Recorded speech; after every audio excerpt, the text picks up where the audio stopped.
मेरे हाथ अभी भी कांप रहे हैं। डर से नहीं, नहीं, वो डर तो कई हफ्ते पहले खत्म हो चुका था, बल्कि उस तूफान से जो मैंने अभी अभी पार किया। कोर्ट की सुनवाई मुश्किल से 1 घंटा पहले खत्म हुई और पिछले कई महीनों की अराजकता को आखिरकार कुछ हद तक समापन मिला। मेरा नाम नितिन शर्मा है। मैं 41 साल का हूँ और हाल तक मुझे लगता था कि मेरी शादी सुखी है। 12 साल, इतना वक्त मैंने वैशाली के साथ बिताया। कोई बच्चे नहीं, भगवान का शुक्र है। करीब 8 महीने पहले मेरी जिंदगी की सच्चाई चकनाचूर हो गई, जैसे पैरों तले कांच टूट गया हो। सब कुछ तब शुरू हुआ जब मैं दिल्ली में एक बिजनेस ट्रिप से लौटा। कुछ भी गलत नहीं लगा, सिवाय इसके कि मुझे हमारे साझा क्रेडिट कार्ड पर 2 संदिग्ध खर्चे नजर आए। शहर के एक शानदार होटल में 2 रातों का खर्च। ये अजीब था, क्योंकि वैशाली ने मुझे बताया था कि वो उस वीकेंड अपनी चचेरी बहन से मिलने उपनगर गई थी। मेरे मन में एक अजीब सी आशंका थी जो जाने का नाम नहीं ले रही थी, तो मैंने इसकी तहकीकात शुरू की। जो मैंने खोजा वो एक बार की बेवफाई नहीं थी। ये एक लंबे समय से चल रहा अफेयर था किसी मार्कस नाम के शख्स के साथ। मार्कस, जो बेरोजगार था, एक छोटे से स्टूडियो अपार्टमेंट में रहता था जिसका कोई भविष्य नहीं दिखता था, लेकिन जाहिर तौर पर वो वैशाली को वो ध्यान देता था जो उसे मुझसे नहीं मिला। यह उसके लिए काफ़ी था। इस विश्वासघात ने मुझे ट्रेन की तरह टक्कर मारी। मैंने बिना देर किए तलाक के लिए अर्जी दाखिल कर दी। वैशाली जल्द ही हमारे घर से चली गई और उसने तुरंत एक वकील ले लिया। उसका वकील तेज तर्रार और आक्रामक था। उसने मुझसे 5 साल तक हर महीने 5 लाख रुपए गुजारा भत्ता मांगा, कुल मिलाकर 3 करोड़ रुपए। वो पैसा जो उसने दावा किया कि उसे उस जीवन शैली को बनाए रखने के लिए चाहिए थी जिसकी उसे आदत पड़ चुकी थी। उसने खुद को एक ऐसी महिला के रूप में पेश किया जिसने मेरे करियर को सपोर्ट करने और हमारे रिश्ते को संजोने के लिए अपने करियर की ग्रोथ छोड़ दी थी। लेकिन हकीकत ये थी कि उसने अपने वार्डरोब और रोज़ के ब्रंच शेड्यूल को ज़्यादा संजोया था। वो सुबह 10 बजे तक सोती थी, दोपहर को अपनी सहेलियों के साथ मिमोसा पीती थी और हमारी शादी की सालगिरह कभी याद नहीं रखती थी। मैंने कभी हंगामा नहीं किया। मैं अच्छी खासी 6 अंकों की तनख्वाह कमा रहा था और मुझे लगा कि उसे अपनी राह ढूंढने के लिए वक्त चाहिए। लेकिन साफ था कि उसने मेरी जगह मार्कस को ढूंढ लिया। मेरी वकील काव्या मेहता ने मुझे ज़मीन पर ला खड़ा किया। उसने मुझे चेतावनी दी कि कानूनी व्यवस्था अक्सर गुजारा भत्ता मांगने वाले पति या पत्नी के पक्ष में होती है, खासकर जब आय में स्पष्ट अंतर हो। उसने जोर दिया कि मैं सबसे ताकतवर चीज़ जो कर सकता हूँ वो है शांत रहना, सच पर ध्यान देना और सबसे ज़रूरी, हर चीज़ को दस्तावेज करना। यही वो मोड़ था, क्योंकि अनजाने में वैशाली ने मुझे सारा हथियार दे दिया था। उसने जोर दिया था कि हम अपने फाइनेंस को जॉइंट रखें। उसने कहा था कि इससे बजट और पारदर्शिता में मदद मिलती है। मैंने भोलेपन से सहमति दे दी थी। वो भरोसा मेरे लिए बचाव का काम कर गया। काव्या और मैंने 5 साल के बैंक स्टेटमेंट खंगाले। जो हमने खोजा वो चौंकाने वाला था। हर महीने वो ठीक 3 लाख रुपए नकद निकालती थी। बेतरतीब नहीं, हमेशा मार्कस के अपार्टमेंट से कुछ ब्लॉक दूर के एटीएम से। हमने उन निकासियों को उसके क्रेडिट कार्ड रिकॉर्ड्स के साथ जोड़ा। 2 लोगों के लिए डिनर, पुरुषों के बुटीक से लग्जरी खरीदारी और मार्कस के नाम पर किराए की कारें।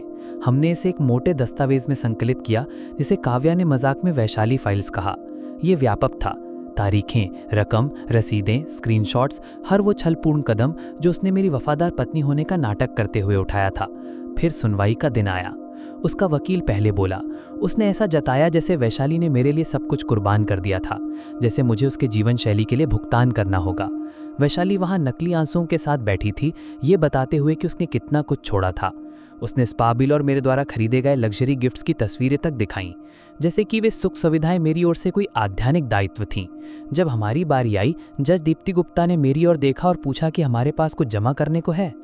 काव्या बिना हिचक के खड़ी हुई। हाँ माननीय, हमारे पास पर्याप्त सबूत हैं कि याचिकाकर्ता ने अपनी मेहनत से नहीं बल्कि एक शानदार जीवन शैली जीना जारी रखा है। और फिर एक एक करके काव्या ने सब कुछ सामने रख दिया। मेरे बिजनेस ट्रिप के दौरान होटल में ठहरना, मार्कस के अपार्टमेंट के पास नकद निकासी, कपड़ों की खरीदारी और 2 लोगों के लिए रोमांटिक डिनर, और सबसे ऊपर वैशाली के डिलीटेड इंस्टाग्राम पोस्ट के स्क्रीनशॉट्स जिसमें वो मार्कस के अपार्टमेंट में शैंपेन पीते हुए थी, जिसके कैप्शन में बेतुके वाक्य थे जैसे आखिरकार घर। वैशाली का चेहरा रंगीन हो गया। उसके वकील ने आपत्ति जताने की कोशिश की, गोपनीयता के उल्लंघन और अप्रासंगिकता का हवाला दिया, लेकिन जज गुप्ता ने इसे खारिज कर दिया। आपत्ति खारिज, उन्होंने कहा। कोर्टरूम में सन्नाटा छा गया। जज ने सबूतों को पेज दर पेज देखा। उनका चेहरा भावहीन था। फिर उन्होंने कहा, वैशाली की गुजारा भत्ता की मांग खारिज की जाती है।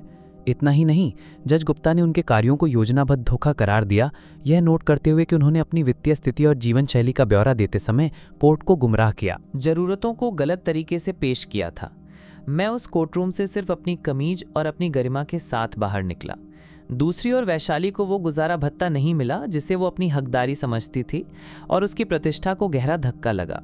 मुझे कभी नहीं लगा था कि मैं तलाक की लड़ाई में उलझूंगा। मैंने कभी कल्पना नहीं की थी कि जिस व्यक्ति से मैं सबसे ज़्यादा प्यार करता था वो कोई ऐसा बन जाएगा जिससे मैं पहचान भी ना सकूं।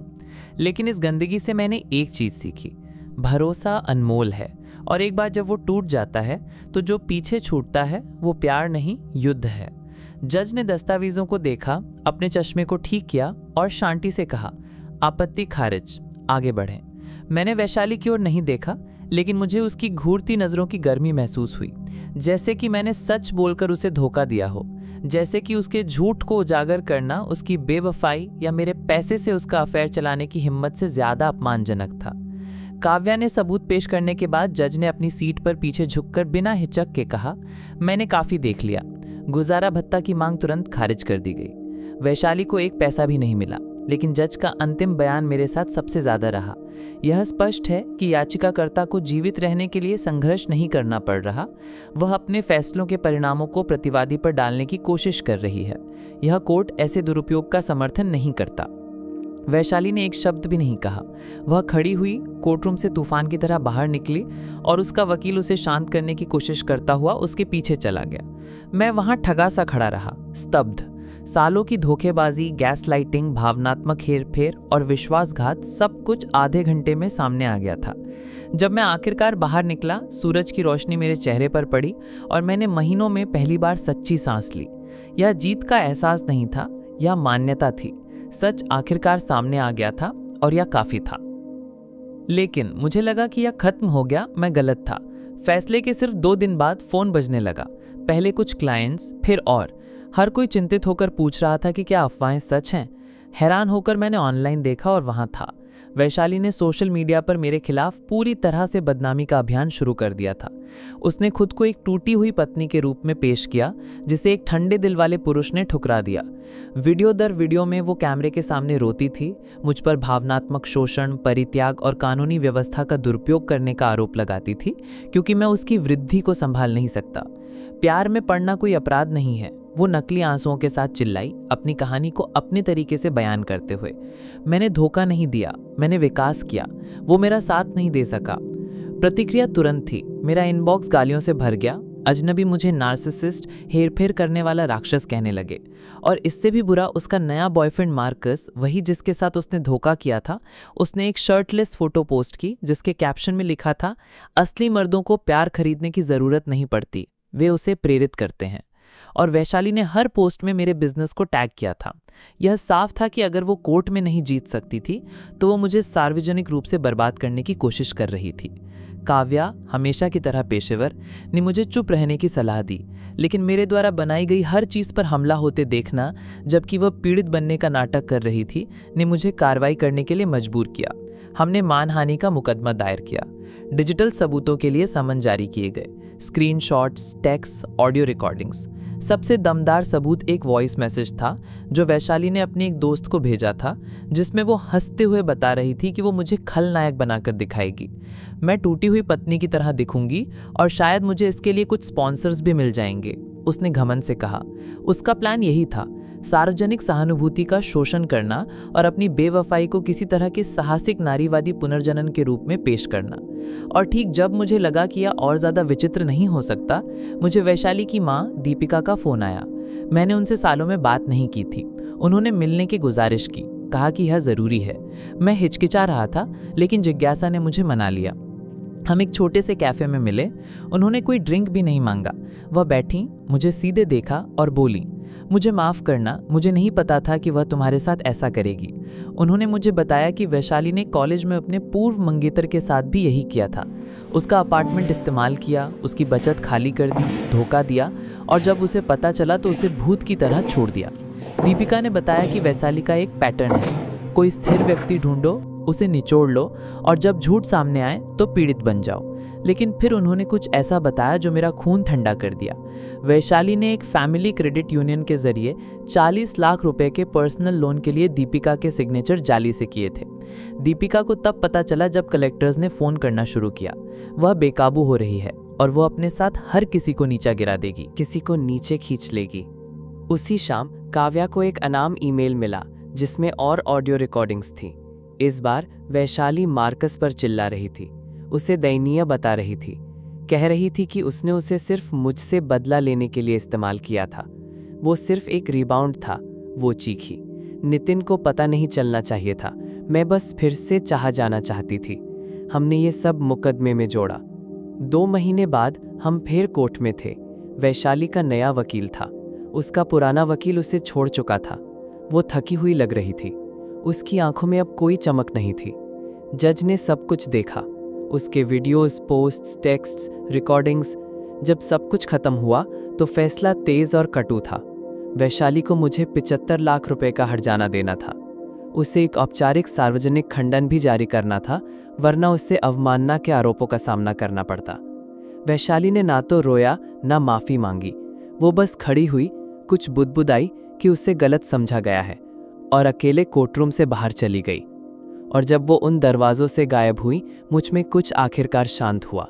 सिर्फ फैसले की वजह से नहीं, बल्कि इसलिए क्योंकि मैंने आखिरकार हर उस चीज़ को छोड़ दिया जिसे मैंने थाम रखा था। मैंने सालों तक किसी ऐसे व्यक्ति से प्यार किया था जिसने कभी मुझसे सच्चा प्यार नहीं किया। अब मैं आगे बढ़ रहा हूँ। मेरा बिजनेस फिर से पटरी पर आ गया। जो क्लाइंट्स मेरे चरित्र को जानते थे वे वफादार रहे। मैंने किसी नए के साथ डेटिंग शुरू की है, लेकिन अब ज़्यादा सावधानी और मजबूत सीमाओं के साथ। वैशाली की बात करें तो आखिरी बार सुना कि मार्कस ने उसे छोड़ दिया। वो अब एक छोटे से स्टूडियो अपार्टमेंट में रह रही है, किराया देने के लिए जूझ रही है। उसका इन्फ्लुएंसर बनने का सपना चकनाचूर हो गया। उसके सोशल मीडिया पेजेस गायब हो गए। वो अब एक बुटीक में पार्ट टाइम काम करके अपनी कानूनी देनदारियां चुकाने की कोशिश कर रही है। और मैं आखिरकार आज़ाद महसूस कर रहा हूँ। न्याय सिर्फ आया नहीं, वो बल्ब की तरह ठंडा होकर आया। नितिन शर्मा की यात्रा हमें विश्वासघात के सामने दृढ़ता, सत्य और आत्मसम्मान की ताकत सिखाती है। जीवन अप्रत्याशित चुनौतियां ला सकता है, लेकिन शांत रहकर, सत्य को दर्ज करके और सही के लिए खड़े होकर आप न्याय और व्यक्तिगत आज़ादी पा सकते हैं। भरोसा अनमोल है, और अगर ये टूट भी जाए तो आपकी ताकत और गरिमा एक बेहतर भविष्य का निर्माण कर सकती है। इस कहानी से प्रेरणा लें, अपने मूल्यों पे अटल रहें, अपनी सीमाओं की रक्षा करें और हर परिस्थिति में साहस के साथ आगे बढ़ें। अगर विपत्ति पर विजय, व्यक्तिगत विकास और न्याय की कहानियां आपको प्रेरित करती हैं, तो कृपया इस कहानी को लाइक करें, शेयर करें और अधिक ऐसी प्रेरक कहानियों के लिए हमारे चैनल दिल की आवाज़ कहानियों को सब्सक्राइब करें। हमारी कम्युनिटी में शामिल हों और ऐसी कहानियों का हिस्सा बनें जो आपके दिल को छुएं और आपकी यात्रा को सशक्त बनाएं। इसे मिस ना करें, चर्चा का हिस्सा बनें और अपनी कहानी को प्रेरणा दें।